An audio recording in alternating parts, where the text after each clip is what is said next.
Mais um episódio do CSP na área, quentinho pra você.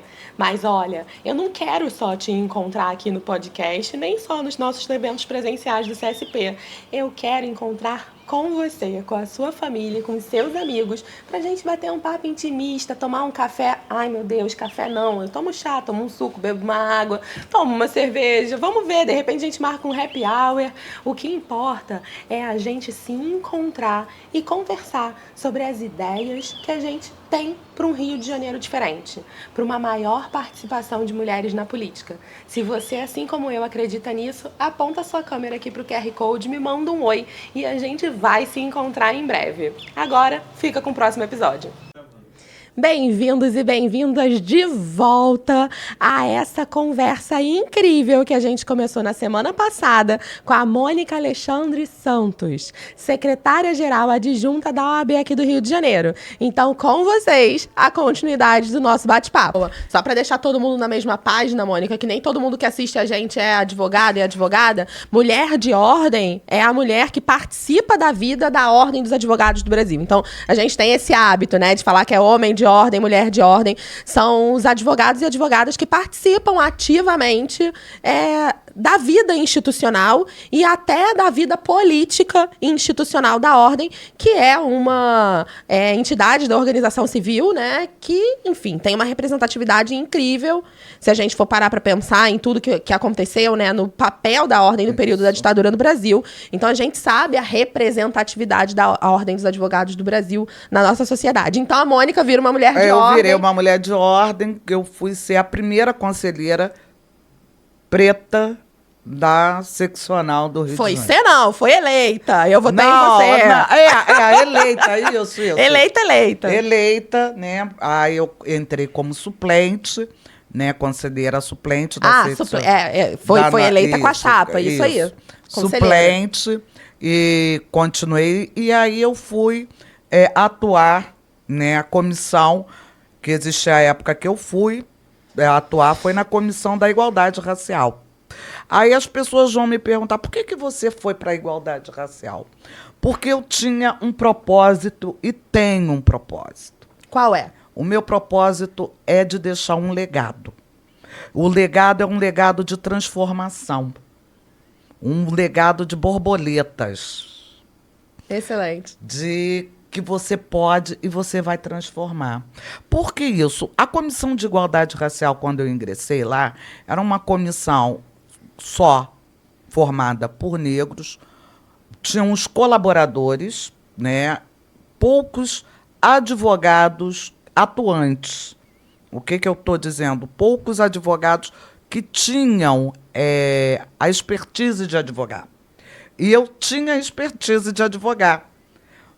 Eu atuo na área trabalhista, né? Então, ali naquela seara, era a seara da área civil, a área constitucional. Então, eu vinha com alguns projetos, né, de ingressarmos, como aí você vai explicar, amicus curiae, em algumas ações, né, propostas por entidades. Sim. E da gente incrementar, mas eu queria fazer a diferença. Como é fazer a diferença? Como nós, advogados pretos, em sua maioria, éramos subalternizados, não tínhamos um lugar de fala, não tínhamos o poder financeiro, e aí por isso que eu fui para essa comissão, porque eu falava, se tiver que viajar, eu vou poder viajar e não vou precisar do dinheiro da ordem.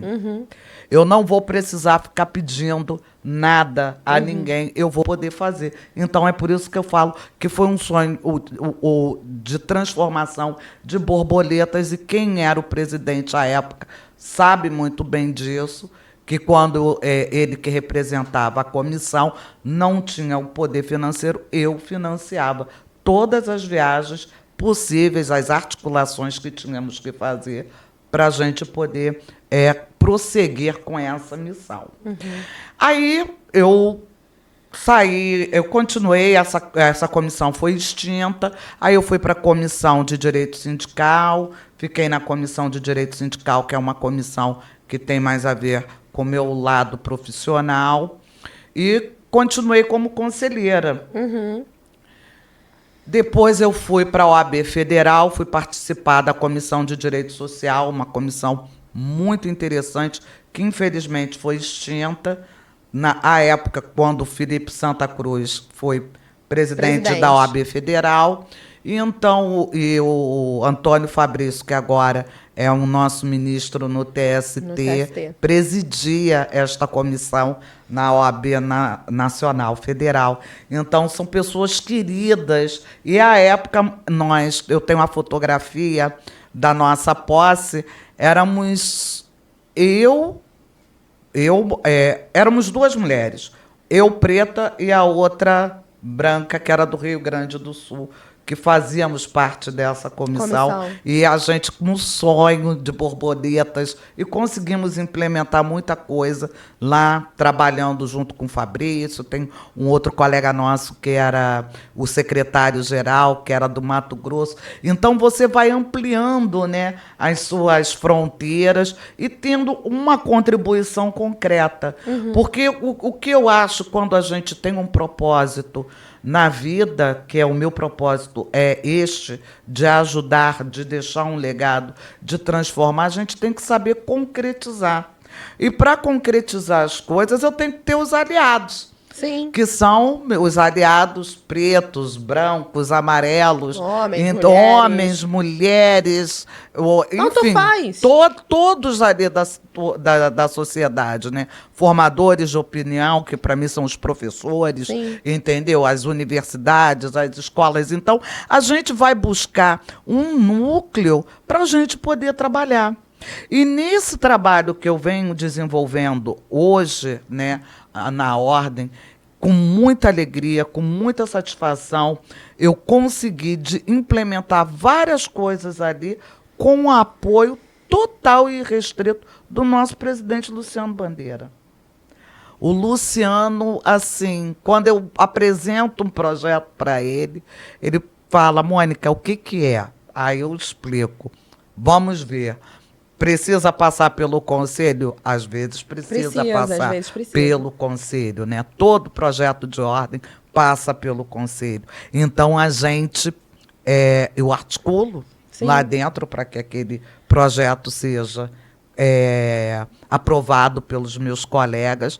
E assim a gente está evoluindo um pouco na advocacia, principalmente para essa questão racial. Então, não é só assim a racialização da ordem, não. É a demonstração que tem advogados e advogadas negros e negras ali com potencial, com uma capacidade de trabalho, de fazer projetos, de concretizar coisas infinitas. Isso é super interessante de falar, né? Não é sobre a racialização de nenhum espaço, inclusive da ordem, mas é sobre os espaços de poder e decisão refletirem o que é a sociedade. Porque até então a gente não tinha esse reflexo. Não tínhamos esse reflexo. Esse é o ponto. Exatamente, nós não tínhamos esse reflexo. Então nós temos hoje uma turma, lá eu falo uma turma, um grupo. Uma turma boa. Isso, nós somos super afinados.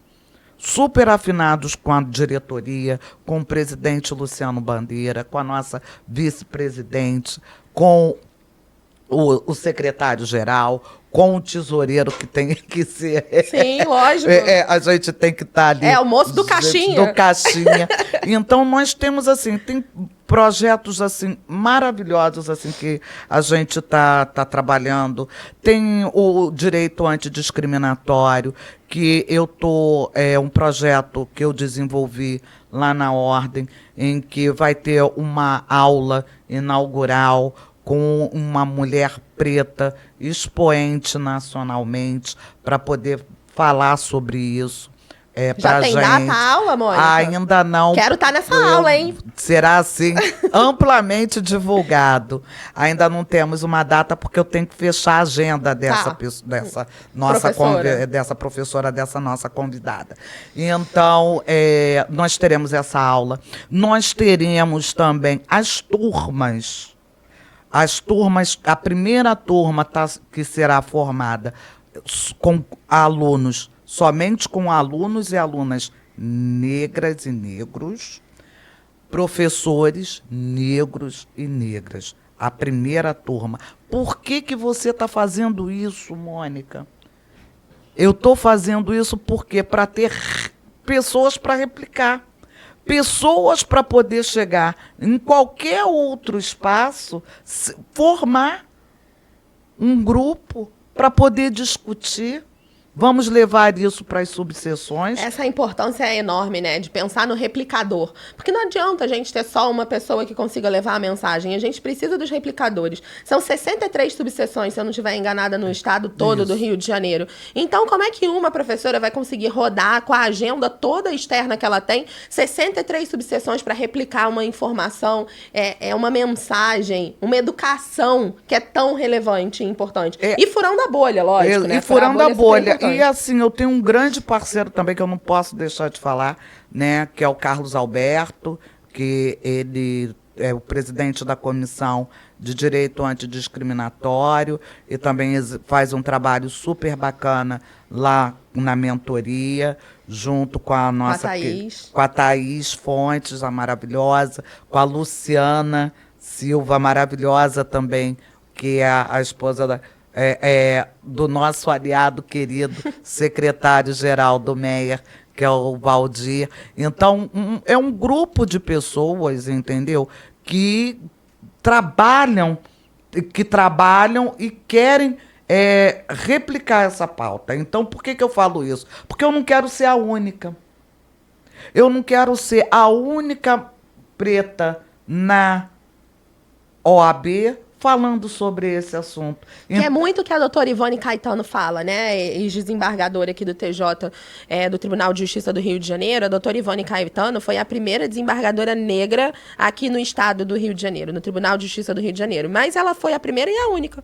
Depois que ela saiu, formou-se um vácuo. E ela já saiu há mais de 10 anos. Exato. Então, é sobre isso, né? Deixar o legado e formar outras pessoas que levem a mensagem, que reverberem essa necessidade na sociedade é fundamental. Porque não adianta ser a única. Ou melhor, não adianta ser a primeira, se você for a única. Você tem que ser a primeira de muitas. Exatamente, é isso que eu penso. E aí nós criamos também o projeto que foi aprovado no Conselho recentemente, que é o Plano de Valorização da Advocacia Negra. Uhum. Então, dentro desse que é um plano muito ousado, mas já tem uma medida que o nosso presidente Luciano Bandeira já abraçou e me dá a maior satisfação no mundo. E qual é?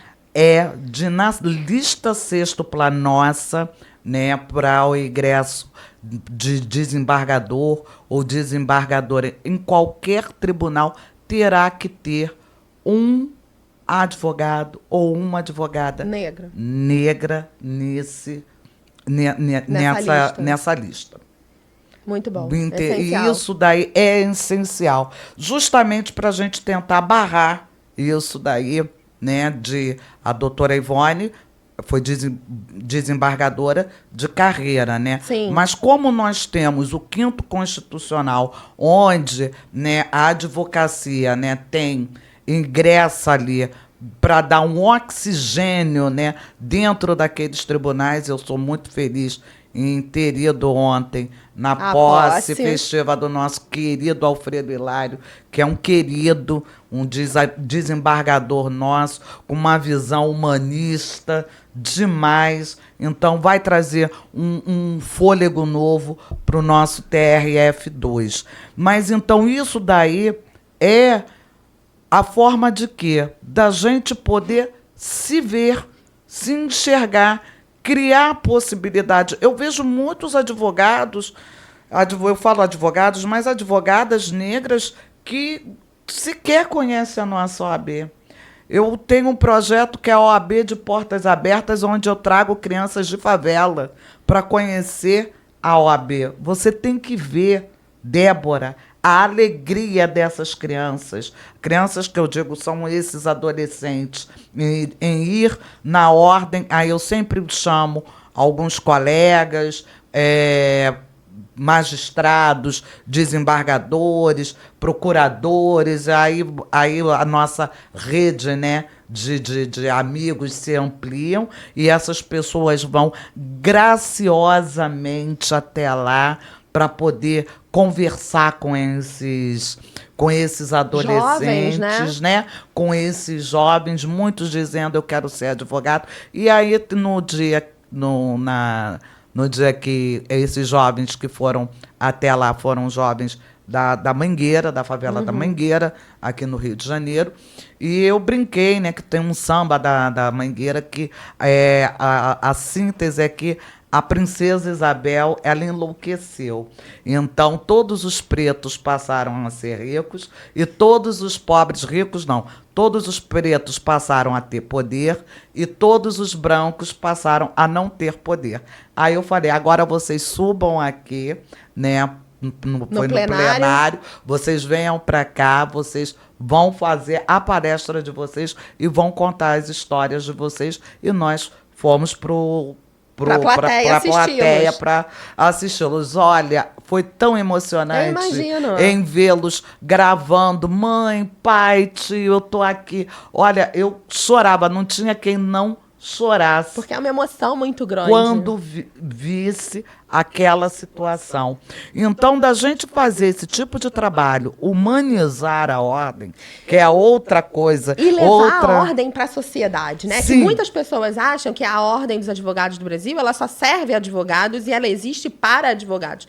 Então, isso não é real. A gente está na sociedade. Como esse projeto, a gente tem, por exemplo, a OAB Vai à Escola também, que tem uma missão super importante que atualmente está sendo presidida pela Daniele Marçal, que já esteve aqui no podcast com a gente, em que a gente também vai às escolas falar sobre cidadania. Tem o projeto da Calçada da Cidadania, em que a gente leva as crianças da rede pública para conhecer equipamentos de justiça. E aí, quem sabe a gente não está fomentando, criando sonhos de serem futuros advogados, futuros defensores públicos, promotores, porque delegados, porque eles vão visitar esses equipamentos e ver como isso funciona por dentro.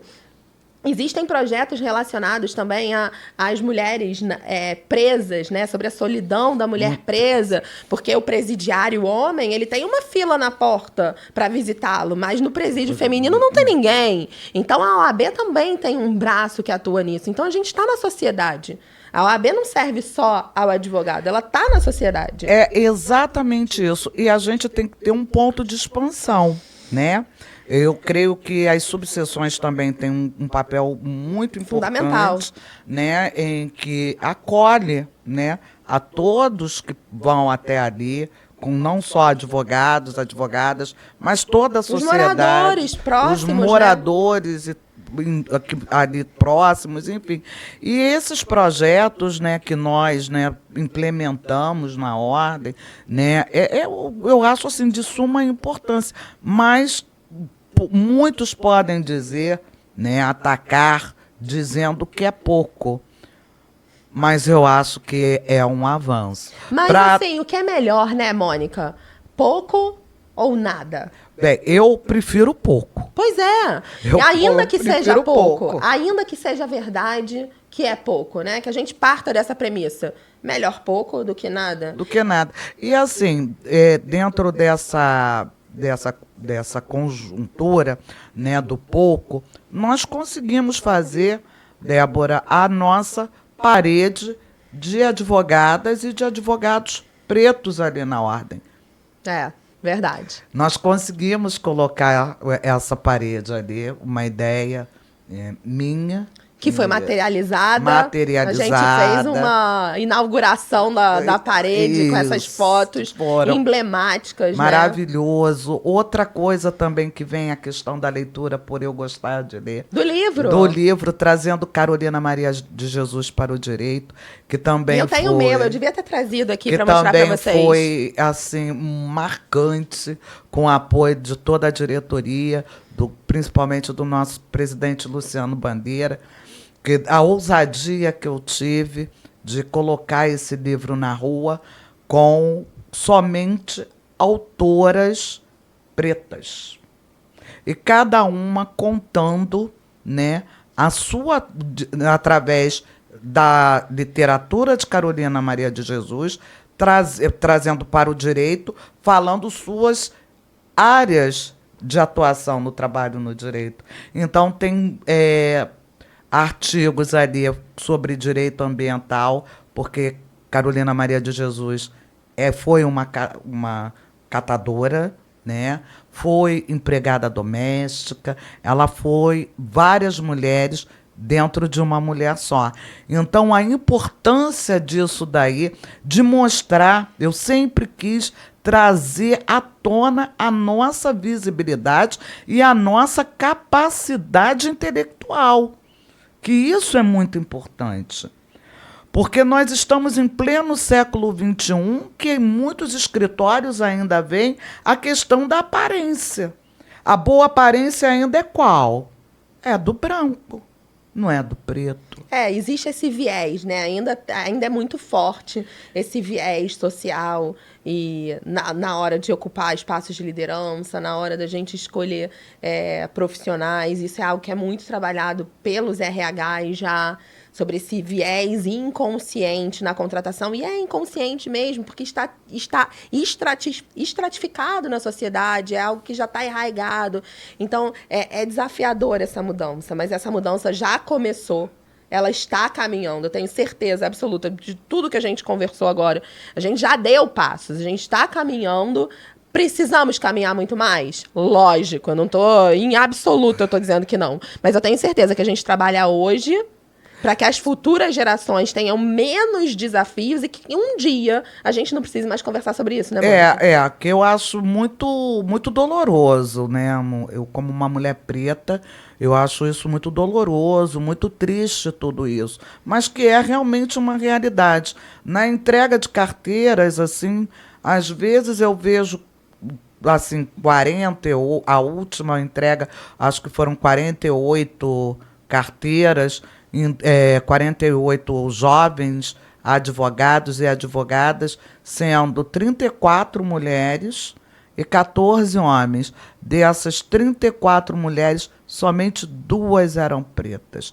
Pretas, assim que eu digo, retintas. Pretas retintas. Porque aí tem a questão da autodeclaração, que Sim. Muita gente também não se autodeclara. Mas tinham 2 pretas retintas. E dentro do nosso universo, né, de advogadas, não só, eu estou falando de advogadas, mas dentro da nossa sociedade, né, nós mulheres somos maioria, né, na sociedade num todo, pelo IBGE. Creio que sejamos 52%. 52% aproximadamente. Aproximadamente. E dentro da OAB, nós somos 54%. E, pasmem, somente 6% de mulheres negras. Essa disparidade é algo que precisa ser vencido, né? A gente precisa de política institucional, além de política pública. A gente conversou sobre isso recentemente, sobre a necessidade de políticas públicas para a gente mudar esse cenário na sociedade, porque esse não é um cenário só da advocacia. A gente precisa mudar esse cenário na sociedade, mas pensando no nosso recorte aqui, como mulheres advogadas, pensando na ordem dos advogados do Brasil, políticas institucionais para também mudar esse cenário. Exatamente. Então, por isso que eu falo que o papel nosso, né, de estarmos na diretoria, em cargo de direção, não é um cargo que tem que ser estático. Ele tem que ser, como eu posso dizer, em movimento o tempo todo. Então, a partir do momento quando vamos à Alerj, eu vou falar de mim porque eu fui à Alerj, então eu participei de 2 programas lá na Alerj, com deputadas. Lá nós estávamos conversando sobre várias questões institucionais, não de mulher, enfim.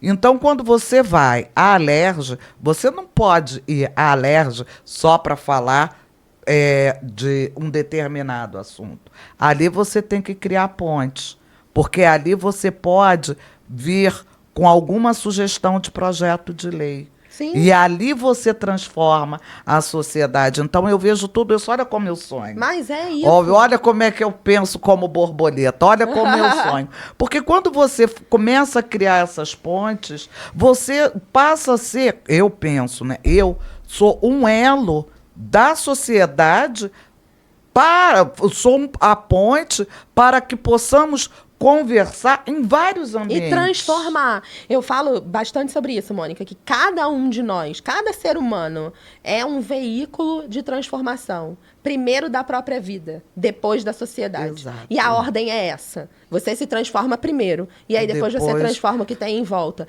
E trabalha para transformar o que tem em volta. É isso. E esse mote é muito importante. Eu conversei recentemente com uma outra pessoa e a gente vinha falando sobre o fato de não ignorar que pessoas não têm acesso. Né? A gente não ignora que determinadas pessoas não têm acesso. Contudo, quem tem precisa fazer a sua parte. Não, exatamente. Então, por exemplo, tem a questão do censo, né? Em que eu trabalhei alguns recortes, né? Eu trabalhei com um recorte LGBTQI+, eu não sei se... Que era algo que a gente não tinha antes, né? No nosso censo. Se é todo as letras, me desculpe. LGBTQIAPN+. Então, desculpe. Eu estou trabalhando com a questão do etarismo, com a questão do jovem, com a questão dos negros, né? Nós, negros, e a questão da pessoa com deficiência. Então, são tantos recortes para você trabalhar, são tantas questões específicas, que aí vem o que eu penso, que é de você criar política pública, mas você vai criar política pública através da ordem, a ordem trabalhando, apresentando os dados, sim, você articulando com os parlamentares... E com o judiciário, né? Perfeito, parlamentar, judiciário, para poder melhorar aquela situação em que está precarizada. Que os dados mostraram. Exatamente. Então, essa questão de se criar política pública, quando eu falo, tem projetos em que só quer número. Eu não quero número. Não, a gente quer resultado. Exatamente. A gente quer resultado. Agora, a gente precisa de número para poder pensar na política pública mais adequada para o cenário. Exatamente. E isso é fundamental, né? Eu vou pegar aqui o seu viés da borboleta, porque eu tenho um mote que eu repito sempre, né? Que é de transformação mesmo, de transformar e criar uma sociedade de oportunidade para todas as pessoas. E quando a gente fala em todas as pessoas, aqui a gente inclui gênero, inclui raça, inclui idade, inclui as pessoas com necessidades especiais, que são deficientes, as mães atípicas, a gente inclui todo mundo, porque todos são todos. E todas as pessoas precisam dessa atenção e desse recorte de políticas públicas em suas vidas para que as coisas se expandam. Né? Então, oportunidade para todas as pessoas. A gente tem que pensar em políticas nesse sentido, né? A gente pensa nesses recortes, como bem você trouxe diversos, e criar oportunidades para todas as pessoas. E eu tenho certeza, de verdade, eu vou repetir isso porque é uma crença minha. A gente trabalha hoje para que as próximas gerações enfrentem menos dificuldades e que para que um dia a gente não precise mais discutir sobre isso. Mônica, assim, eu quero agradecer demais a sua participação, que acabou sendo dividida em 2 episódios. A gente teve 2 episódios com você, então, assim, essencial a sua fala. É fundamental tudo que você trouxe. Quero agradecer demais a sua participação. E espero que a gente tenha a oportunidade de se encontrar em outros eventos presenciais, te receber aqui de novo no podcast. Mas para a gente encerrar, eu preciso que você deixe uma mensagem final para quem está assistindo a gente. Bem, eu quero agradecer imensamente, Débora, pela oportunidade de estar participando deste programa, de todas as pessoas que estão por detrás da câmera aqui. Mas o que eu tenho... o que eu vou falar agora é o seguinte: seja uma borboleta. Excelente. Seja fonte de transformação, né, Mônica? Exatamente. Seja fonte e inspiração de transformação. Boa. É isso que eu tento ser dentro da minha vida, levar para as pessoas e de ser um pouquinho dura às vezes, mas quando nós somos um pouco mais contundentes, eu vou dizer assim, é porque a gente está em busca de um futuro melhor para as próximas gerações que virão e que sejamos as borboletas transformadoras para esta geração, para o momento atual e para o futuro. E você consegue, Mônica. Acredita em mim, você consegue. De verdade. Sejamos todos fontes de transformação e de inspiração, que a gente se transforme primeiro e transforme a sociedade ao nosso redor. Obrigada pela sua audiência e até o próximo episódio. Tchau. Tchau, tchau.